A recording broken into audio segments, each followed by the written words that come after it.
ബിന്ദു നൈനാന്റെ നേതൃത്വത്തിലുള്ള ഈ പഞ്ചായത്ത് ഭരണ സമിതി പാവപ്പെട്ട കർഷക തൊഴിലാളിയുടെ കണ്ണീരൊപ്പാൻ എന്നും പ്രതിജ്ഞാബദ്ധമാണ്.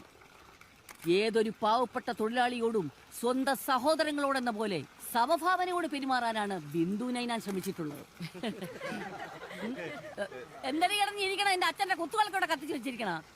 വെള്ളം തുറന്നു വിടാൻ നിന്റെ അച്ഛന്റെ വകയാണോ വെള്ളം? പൂട്രാ വൈപ്പ്.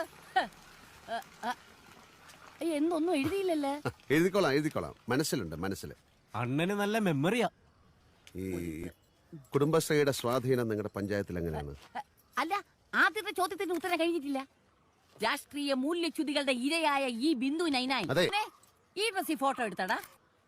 എപ്പോഴേ എടുത്ത്? എന്നാ പിന്നെ സാരി മാറ്റാം. ഈ ഇന്റർവ്യൂവിന് എടുക്കാൻ വേണ്ടി 4 സാരിയാണ് വാങ്ങിച്ചു വെച്ചിരിക്കുന്നത്.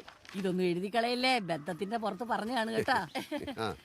എന്തടി ഒലക്ക വിഴുങ്ങിയ പോലെ നിക്കണ? കൂലികളല്ലേ വാങ്ങിക്കണ, പോയി പണിയായി. എന്താ മാങ്ങാത്തലയാ നിന്നെ വെയിലെ തുടക്കാൻ പറ്റും.